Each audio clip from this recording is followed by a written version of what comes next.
নমস্কার, আমি সাগরিকা। সাগরিকার গীতা পাঠ অনুষ্ঠানে আপনাদের স্বাগত জানাই। আসুন একটু পড়ে নেওয়া যাক, কেমন? এখানে শ্রীকৃষ্ণ কি বলছেন, যে সমস্ত হরণকারীদের মধ্যে আমি সর্বগ্রাসী মৃত্যু। যে মৃত্যু সব কিছু হরণ করে নেয়, সবচেয়ে বড় হরণকারীকে, সেটা হচ্ছে সর্বগ্রাসী, সেটা হচ্ছে মৃত্যু। ভাবিকালের বস্তুসমূহের মধ্যে আমি উদ্ভব, সমস্ত কিছু বস্তুর মধ্যে আমি উদ্ভব। নারীদের মধ্যে আমি কীর্তি, শ্রী, বাণী, স্মৃতি, মেধা, ধৃতি, ক্ষমা, এগুলোকে নারীর সঙ্গে তুলনা করা হয়েছে। মানে কীর্তি মানে কিছু করে যাওয়ার, যে রেখে যাওয়া। শ্রী মানে সৌন্দর্য, বাণী মানে সুন্দর কথা, যার সুন্দর কথাবার্তা, যার শব্দ উচ্চারণ সব কিছু, যাই হোক। স্মৃতি মানে মনে রাখার যে ক্ষমতা। মেধা মানে তার বুদ্ধিদীপ্ত যে গুণটা, মেধা, সেই মেধাকে সবকে নারীর সঙ্গে তুলনা করা হয়েছে। ধৃতি ধরে রাখার ক্ষমতা, ক্ষমা করার যে গুণ বিশাল, সেই সমস্ত কিছুকে নারীর সঙ্গে, মহিলাদের সঙ্গে তুলনা করা হয়েছে। এগুলো সবগুলোই স্ত্রীলিঙ্গ, কেমন? এগুলো পুংলিঙ্গ নয়, এগুলো স্ত্রীলিঙ্গ। তো সেইগুলোকে শ্রেষ্ঠত্ব দেয়া হয়েছে, শ্রেষ্ঠত্ব।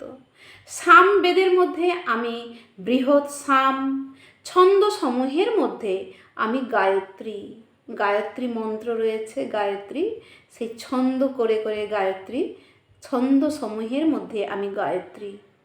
মাসসমূহের মধ্যে আমি অগ্রহায়ণ। বলুন তো কেমন মাসটা?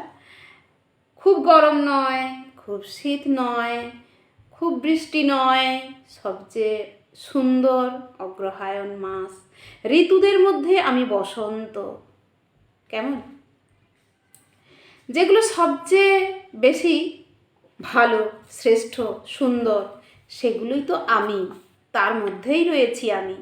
সমস্ত বঞ্চনাকারীদের মধ্যে আমি দ্যুত ক্রীড়া। তেজস্বীদের মধ্যে আমি তেজ, আমি বিজয়, আমি উদ্যম। বলবানদের মধ্যে আমি বল।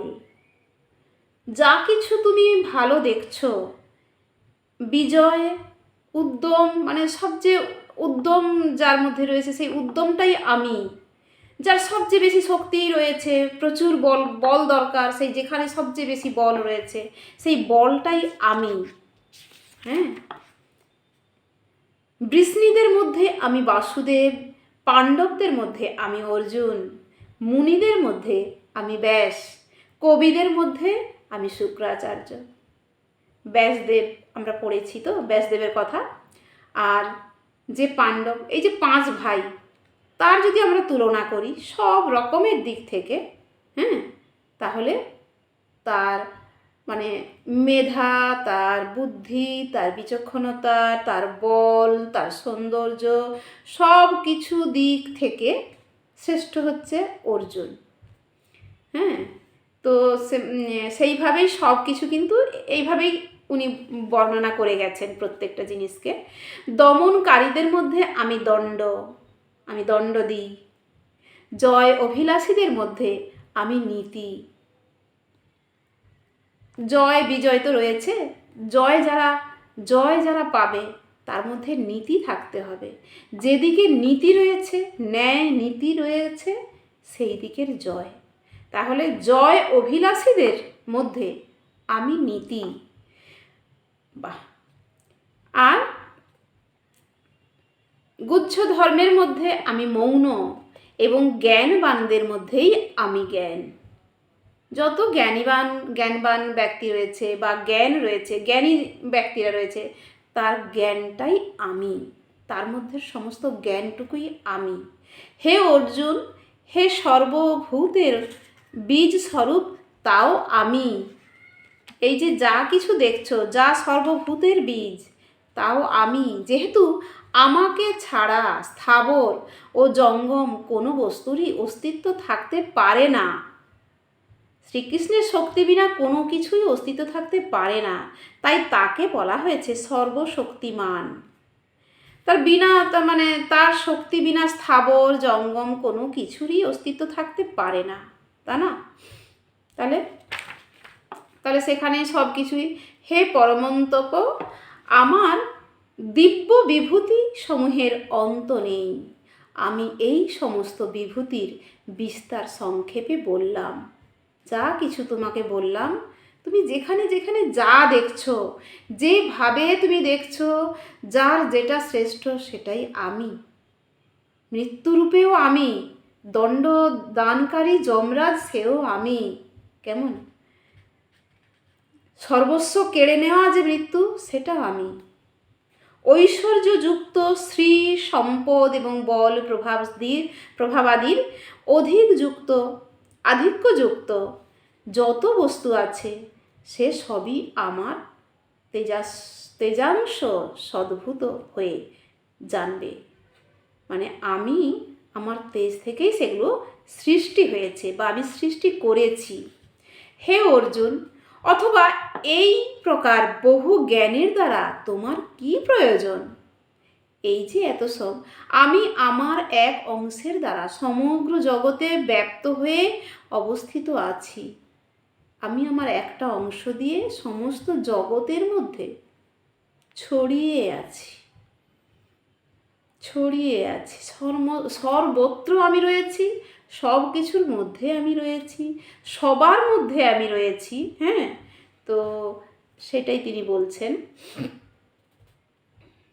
তাহলে এখানে আচ্ছা, ভগবান শ্রীকৃষ্ণ কি বলছেন তাহলে? যে কোনো দেবদেবী আরাধনা করে পরমেশ্বর ভগবানের কাছে বা পরম লক্ষ্যে পৌঁছানো যাবে, অনেকে প্রচার করেন। কিন্তু এখানে দেবদেবীদের পূজা করতে সম্পূর্ণরূপে নিরুৎসাহিত করা হয়েছে, কারণ ব্রহ্মা ও শিবের মতো শ্রেষ্ঠ দেবতারাও হচ্ছেন ভগবানের অনন্ত বিভূতির অংশ মাত্র। ব্রহ্মা বা শিব সবাই যদি সেই পরমেশ্বর ভগবানের কাছ থেকেই সৃষ্ট হন বা তার অংশ যদি হন, তাহলে ভগবানই হচ্ছেন সকলের উৎস এবং তার থেকে আর কেউ শ্রেষ্ঠ নয়। এই কথাটা আমাদের পুরাণে বলা হয়েছে, পদ্মপুরাণে এটা বলা হয়েছে। কেউ পরমেশ্বর ভগবান শ্রীকৃষ্ণকে দেব দেবীর সমান বলে মনে করে কেউ কেউ। এমনকি ভগবানকে যদি ব্রহ্মা, শিব, দুর্গা, কালী আদি শ্রেষ্ঠ দেবীর সমান বলে মনে করে, তাহলে তখনই সে ভগবত বিদ্বেষী নাস্তিকে পরিণত হয়। যাই হোক, আমরা প্রথম থেকে দেখেছি যে ব্রহ্মা সৃষ্টি হয়েছে ভগবান শ্রীকৃষ্ণের নাভিপদ্ম থেকে, নাভিমূল থেকে নাভিপদ্ম, এবং সেখান থেকেই ব্রহ্মা, তাই না? তাহলে ব্রহ্মা বড় না ভগবান শ্রীকৃষ্ণ বড়? আমাদেরকে ভাবতে হবে। তাহলে এইভাবেই কিন্তু এক একটা রূপে তিনি শিবের যে এটা তৈরি করেছেন, শিব ধ্বংসের প্রতীক, মানে ধ্বংসের লীলায় মেতে ওঠেন, আর ব্রহ্মা সৃষ্টি করতে থাকেন। তাহলে কি হচ্ছে না, শ্রীকৃষ্ণ ভগবানের দুটো মানে আমাদের ডান হাত আর বাম হাতের মতো করে, একজনকে কাজে লাগিয়েছেন সৃষ্টি করার জন্য, আর একজনকে কাজে লাগিয়েছেন ধ্বংস করার জন্য। না হলে ব্যালেন্স থাকবে কি করে বলুন তো? যদি আমরা সব কিছু শুধু সৃষ্টি করতেই থাকি সব সময়, একটু ভেবে দেখুন, আমরা এই যে আমাদের মাটিতে ঘর বাড়ি তৈরি হচ্ছে, পৃথিবী কত সবুজ ছিল, কত মাঠঘাট ছিল, গাছপালা ছিল, কিন্তু তার উপরে বাড়ি ঘর দর সব পর তৈরি হতেই আছে, ভর্তি হয়ে যাচ্ছে। দেখুন, কোথাও না কোথাও আবার ঠিক ধস হচ্ছে, ভূমিকম্প হচ্ছে, ভেঙে চৌচির হয়ে যাচ্ছে, মাটির সঙ্গে মিশে যাচ্ছে, সব কিছুর ব্যালেন্স ঠিক থেকে যাচ্ছে। কোথাও বেশি করে তৈরি হচ্ছে, কোথাও সেটা চাপ নিতে পারছে না, আশেপাশটা ধ্বংস হয়ে যাচ্ছে। কোথাও সমুদ্র, কোথাও নদীর জল শুকনো হয়ে গিয়ে চর হয়ে যাচ্ছে আর বালিয়াড়ি সৃষ্টি হচ্ছে।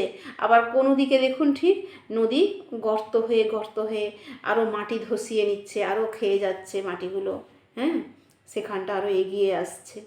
তাহলে সব কিছু কিন্তু ব্যালেন্স রয়েছে। মানে কোনো জায়গা আমরা বিজ্ঞান থেকে জানতে পারি কি কোনো জায়গা শূন্যস্থান কিন্তু থাকে না, শূন্যস্থান ফাঁকা থাকে না, সেখানে বাতাস ভরে থাকে, তাই না? তাহলে কোনো জায়গার মানে শূন্যস্থান কোথাও থাকবে না। আর সব কিছুর মধ্যে ওই যে কর্ম, তার কাজ করা, তার প্রতিক্রিয়া সব কিছুই থাকে। কেমন বিজ্ঞান থেকেই আমরা তো অনেক কিছুই শিখেছি। সব কিছুরই প্রতিক্রিয়া রয়েছে, যা কিছু কর্মের এটাতে প্রতিক্রিয়াও রয়েছে। তো সেরকম শূন্যস্থান যে এইখানটা ফাঁকা হয়ে যাচ্ছে, ওইখানটা বাড়িঘরদোর বেশি হয়ে গেছে, এরকমটা কিন্তু নয়। কোথাও না কোথাও ঠিক তার ব্যালেন্স রক্ষা হয়ে যাচ্ছে। দেখুন বিভিন্ন জায়গায় হড়কা বাঁধ ধসে গেছে, কোথাও প্রচুর বাড়িঘরদোর ধ্বংস হয়ে গেছে।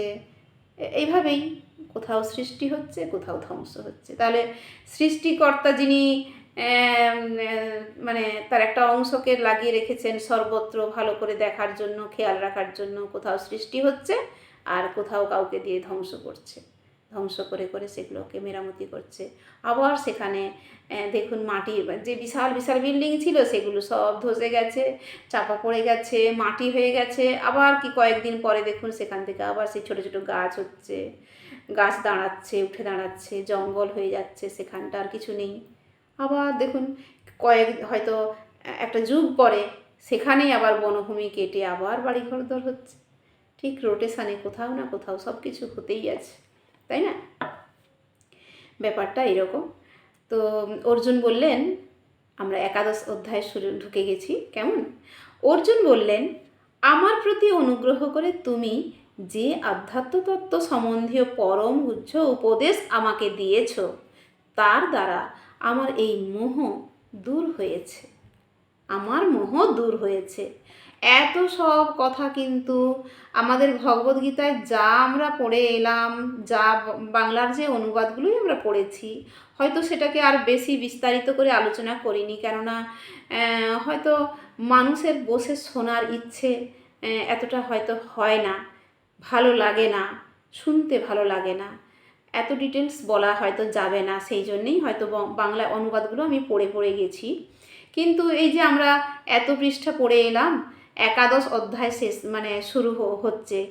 একাদশ অধ্যায়ে কি আছে? বিশ্বরূপ দর্শন যোগ। আমরা জানি তো যে শ্রীকৃষ্ণ অর্জুনকে তার বিশ্বরূপ দর্শন করিয়েছিলেন। মানে এই বিশ্বরূপ দর্শনের আগেই অর্জুনের মনোভাবটা দেখুন, আমার প্রতি অনুগ্রহ করে তুমি যে আধ্যাত্মতত্ত্ব সম্বন্ধীয় পরম গুহ্য উপদেশ আমাকে দিয়েছ, আমার প্রতি আমাকে যা যা উপদেশ তুমি দিয়েছ, যেভাবে তুমি যা যা বলেছ, তার দ্বারা আমার এই মোহ সব দূর হয়েছে, আমার সমস্ত মোহ দূর হয়ে গেছে। এখন তিনি সব কিছু বুঝতে পেরেছেন, বিবেচনা করছেন কিভাবে কি হয় সত্যি সত্যি। তো এখানে দেখি, এটা পড়ে দেখি। হে পদ্ম পলাশ লোচন, কত সুন্দর কথাটা দেখুন, পদ্ম পলাশ লোচন, সর্বভূতের উৎপত্তি এবং প্রলয় তোমার থেকেই হয়, তোমার কাছ থেকেই আমি তোমার অব্যয় মাহাত্ম্য অবগত হলাম। আমি বুঝতে পারলাম সর্বভূতের উৎপত্তি, সৃষ্টি এবং প্রলয় মানে ধ্বংস হয়ে যাওয়া সব তোমার থেকেই হয়। আমি সব বুঝতে পারলাম। কেমন আমি সব বুঝতে পারলাম। আমি এই সমগ্র জড় জাগতিক প্রকাশের সৃষ্টির এবং প্রলয়ের উৎস, এটা যে তুমি বললে এই কথাটা আমি বুঝতে পারলাম। সত্যিই তো অর্জুন আরও জানতে পারলেন কি এই বিশ্ব চরাচরের সব কিছুরই প্রকাশ এবং লয়ের পরম কারণ হওয়া সত্ত্বেও ভগবান সব কিছু থেকে পৃথক। হ্যাঁ, সব কিছু থেকে তিনি আলাদা রয়েছেন। সেটিই হচ্ছে কৃষ্ণের অচিন্ত, মানে এইভাবেই কৃষ্ণ কাজ করে চলেছেন। তিনি কিন্তু সেই তার ভেতরে প্রবেশ করছেন না। তিনি জানেন তার দ্বারাই সৃষ্টি হচ্ছে, তার দ্বারাই ধ্বংস হচ্ছে। তিনি সবই দেখছেন, সবই জানেন, তার দ্বারাই তো হচ্ছে। হে পরমেশ্বর, তোমার সম্বন্ধে যেরূপ বলেছ, যদিও আমার সম্মুখে তোমাকে সেই রূপেই দেখতে পাচ্ছি, তবুও হে পুরুষোত্তম, তুমি যেভাবে এই বিশ্বে প্রবেশ করেছ, আমি তোমার সেই ঐশ্বর্যময় রূপ দেখতে ইচ্ছা করি। আমি তো তোমাকে মানুষ রূপেই দেখছি। তুমি কত কথাই বলে যাচ্ছ, সব কিছু আমি শুনছি, আমি মেনে নিচ্ছি, আমি মেলাতে পারছি, আমি যেন দেখতে পাচ্ছি, কিন্তু তুমি তো সেই মানুষের মতো করেই আছো। আমি কি করে বুঝি যে তুমি কিভাবে তুমি ওই দিকটা দেখছো, সেই দিকটা দেখছো, ওই মানে সব কিছু করছো, এ করছো। আমি তোমার সেই ঐশ্বর্যময় রূপ দেখতে ইচ্ছা করি। বুঝলেন? ভগবান বলছেন, হ্যাঁ, এই জড় জগতের প্রকাশ, আচ্ছা এইটা ডিটেলসের যাচ্ছি না, ঠিক আছে। তাহলে অর্জুন এই কথাটা বললেন আরও কি বললেন? হে প্রভু, তুমি যদি মনে করো যে আমি তোমার এই বিশ্বরূপ দর্শন করার যোগ্য, তাহলে হে যোগেশ্বর, আমাকে তোমার সেই নিত্য স্বরূপ দেখাও। প্রভুর কাছে তার মিনতি যে প্রভু, আমি তো সব বুঝতে পারছি যে তুমি কিভাবে, আমি অথচ তোমাকে মানুষ বলেই দেখতে পাচ্ছি, মানুষ রূপেই দেখতে পাচ্ছি, কিন্তু দেখো তুমি সব কিছু বলছো যে এই নদী, পাহাড়, জল, এই সূর্য, এই চন্দ্র, এই মানুষজন, তাদের চাওয়া পাওয়া, তাদের মন, তাদের সব কিছু, তুমি সব কিছুর মধ্যেই রয়েছো, সব কিছু তুমি জানো। তুমি যদি আমাকে তোমার যোগ্য মনে করো, তুমি যদি মনে করো যে আমি তোমার সেই বিশ্বরূপ দর্শন করার যোগ্য, তাহলে হে যোগেশ্বর, আমাকে তোমার সেই নিত্য স্বরূপ দেখাও, আমাকে তুমি সেই স্বরূপটা দেখাও। হ্যাঁ, আচ্ছা, তারপরে কি হচ্ছে না, শ্রী ভগবান বললেন, হে পার্থ, নানা বর্ণ, নানা আকৃতি বিশিষ্ট শত শত ও সহস্র সহস্র আমার বিভিন্ন দিব্য রূপ সমূহ দর্শন করো। তাহলে দেখুন এখানে কি কথাটা লেখা রয়েছে, নানা বর্ণ, নানা আকৃতি বিশিষ্ট শত শত ও সহস্র সহস্র আমার বিভিন্ন দিব্য রূপসমূহ দর্শন করো। আমরা মাত্র কয়েকটা রূপের কথাই তো জানি, শুনেছি, কিন্তু তিনি কি বলছেন যে বিভিন্ন বর্ণের আমার রূপ রয়েছে, বিভিন্ন আকৃতির রূপ রয়েছে, শত শত রয়েছে, মানে শয়ে শয়ে রয়েছে, সহস্র সহস্র, হাজার হাজার রূপ রয়েছে। তুমি তা দর্শন করো, তুমি দেখো। হে ভারত, দ্বাদশ আদিত্য, অষ্টবসু, একাদশ রুদ্র, অশ্বিনী কুমারদ্বয়, ৪৯ মরুত এবং অনেক অদৃষ্টপূর্ব আশ্চর্য রূপ দেখো। কত রূপে তিনি দেখাতে চাইছেন, কত রূপ তিনি দেখাতে চাইছেন, কত রূপে তিনি বিরাজ করেন। তিনি যে শত শত সহস্র সহস্র রূপে বিরাজ করেন, তিনি সেই কথাটাই তাকে বলছেন। হে অর্জুন, আমার এই বিরাট শরীরে একত্রে অবস্থিত সমগ্র স্থাবর জঙ্গমাত্মক বিশ্ব এবং অন্য যা কিছু দেখতে ইচ্ছা করো তা এক্ষুনি দর্শন করো। তুমি দেখো যে এই আমার এই শরীরের মধ্যেই সারা বিশ্ব, সারা মানে তার স্থাবর আর জঙ্গল যা কিছু রয়েছে, হ্যাঁ, সব কিছুই তুমি আমার শরীরের মধ্যেই তুমি দেখতে পাবে। তুমি দেখো। ব্রহ্মাণ্ড দর্শন করা কারো পক্ষে সম্ভব নয় এক জায়গায় বসে, কিন্তু তিনি সেটা এইভাবে বলছেন এবং দেখাচ্ছেন। কিন্তু তুমি তোমার বর্তমান চক্ষুর দ্বারা আমাকে দর্শন করতে সক্ষম হবে না। তুমি তো মানুষ হয়ে আছো, জন্মেছ, মানুষ হয়ে আছো। তোমার এই বর্তমান যে চোখের দৃষ্টি, এই দৃষ্টিতে তুমি এইসব কিছু দেখতে পাবে না। তাই আমি তোমাকে দিব্য চক্ষু প্রদান করছি। তুমি আমার অচিন্ত যোগ্যৈশ্বর্য দর্শন করো। তোমাকে আমি দিব্য চক্ষু দিচ্ছি, তুমি সেই ধ্যান চক্ষু বা দিব্য চক্ষু, যে চক্ষু বন্ধ করে, হ্যাঁ, তিনি ভগবান শ্রীকৃষ্ণের মধ্যে সারা বিশ্ব, সব কিছুই তার শরীরের মধ্যে তিনি দেখতে পেয়েছিলেন। সেইটার জন্য তিনি দিব্যচক্ষু ভগবান তাকে দান করেছিলেন। কেমন?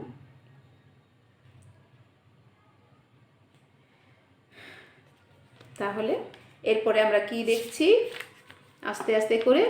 সঞ্জয় বললেন, হে রাজন, এভাবেই বলে মহান যজ্ঞেশ্বর ভগবান শ্রীকৃষ্ণ অর্জুনকে তার বিশ্বরূপ দেখালেন।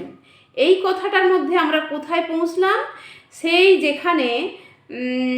যেখানে অন্ধ ধৃতরাষ্ট্র বসে রয়েছেন, তার সামনে সঞ্জয় বসে আছেন।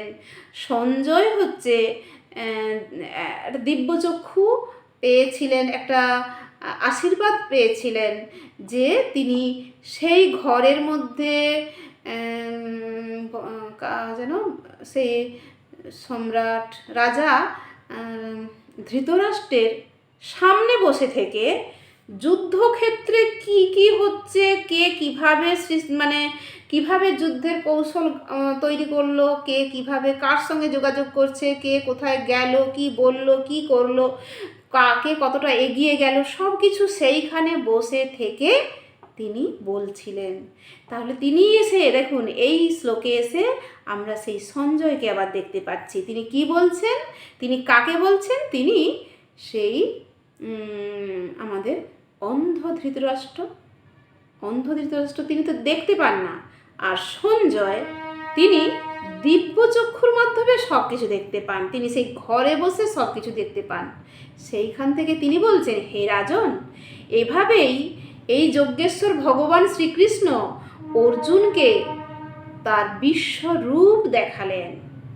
তিনি যে অর্জুনকে যুদ্ধক্ষেত্রে নিয়ে গিয়ে অর্জুনকে এত সব কথা বলছিলেন, সেই কথাগুলো তিনি এখানে বলছেন, এবং অর্জুনকে যে তিনি বিশ্বরূপ দর্শন করালেন সেই কথাটা তিনি এখানে বলছেন। অর্জুনকে ধৃতরাষ্ট্রকে বলছেন। অর্জুন সেই বিশ্বরূপে অনেক মুখ, অনেক নেত্র, অনেক অদ্ভুত দর্শনীয় বস্তু দেখলেন। সেই রূপ অসংখ্য দিব্য অলঙ্কারে সজ্জিত ছিল এবং অনেক উদ্যত দিব্য অস্ত্র ধারণ করেছিল। সেই বিশ্বরূপ দিব্য মালা ও দিব্য বস্ত্রে ভূষিত ছিল এবং তার শরীর দিব্য গন্ধ দ্বারা অনুলিপ্ত ছিল। সবই ছিল অত্যন্ত আশ্চর্যজনক, জ্যোতির্ময়, অনন্ত ও সর্বব্যাপী। অর্জুন কি দেখলেন? যে তিনি ভগবান শ্রীকৃষ্ণের দিকেই তাকিয়ে আছেন, কিন্তু তার মধ্যে তিনি কি দেখলেন? অনেক মুখ, অনেক চোখ, অনেক অদ্ভুত দর্শনীয় বস্তু, আর কি অসংখ্য অলঙ্কারে সজ্জিত ছিল, যেটাতে অনেক উদ্যত দিব্য অস্ত্র ধারণ করেছিল। অনেক বিভিন্ন রকমের অস্ত্র ধরে আছে, সেই উদ্যত হয়ে আছে সেই অস্ত্রগুলো ধরে নিয়ে। সেই বিশ্বরূপ দিব্য মালা, একটা বিশাল মালা দিয়ে ঝোলানো রয়েছে। দিব্য বস্ত্র, একটা আলাদা ধরনের বেশভূষার মধ্যে সজ্জিত হয়েছিল। তার মধ্যে বিশাল অন্য টাইপের কিছু একটা গন্ধ আসছিল শরীর থেকে। আর সবই ছিল অত্যন্ত আশ্চর্যজনক, জ্যোতির্ময়, উজ্জ্বল, একটা আলোর ঝলকানি, অনন্ত এবং সর্বব্যাপী। চারিদিকেই শুধু আলো আলো, শুধু আলো, যেগুলো কি বলে, যদি আকাশে সহস্র সূর্যের প্রভা যুগপৎ উদিত হয়। অর্জুন সেটাকে কিভাবে বলছে? যে যদি আকাশে সহস্র সূর্যের প্রভা, আমরা একটা সূর্যের প্রভাকেই, একটা সূর্যের আলোকেই আমরা আলোকিত হচ্ছি এবং সেটাকেই নিতে পারছি না, তাহলে তার কি মনে হয়েছিল যে সহস্র হাজারখানা সূর্যের যে আলোর প্রভা, উজ্জ্বলতা, সেইটা উদিত হয়ে আসছে। আর তাহলে সেই মহাত্মা বিশ্বরূপের প্রভাব কিঞ্চিত তুল্য হতে পারে, বিশ্বরূপের প্রভাব কিঞ্চিত তুল্য হতে, বিশ্বরূপ যে তিনি দেখলেন, তার যে প্রভা, তার যে উজ্জ্বলতা, তার যে আলোর ছটা যা দেখলেন, সেটা কতটা হবে না, হাজারটা সূর্যের যে আলো, সেই হাজারটা সূর্যের আলো কিছুটা কিঞ্চিত সেই ছটার কাছে কিঞ্চিত হতে পারে। এইভাবে তিনি সেটাকে দেখলেন। তখন অর্জুন পরমেশ্বর ভগবানের বিশ্বরূপে নানাভাবে বিভক্ত সমগ্র জগৎ একত্রে অবস্থিত দেখলেন। অর্জুন পরমেশ্বর ভগবানের বিশ্বরূপে নানাভাবে বিভক্ত, জগৎটা নানাভাবে বিভক্ত হয়ে রয়েছে, সেটাকে তিনি পুরো জগৎটাকে তিনি নানাভাবে যে বিভক্ত হয়েছে সেটাকে তিনি একসঙ্গে দেখতে পেলেন।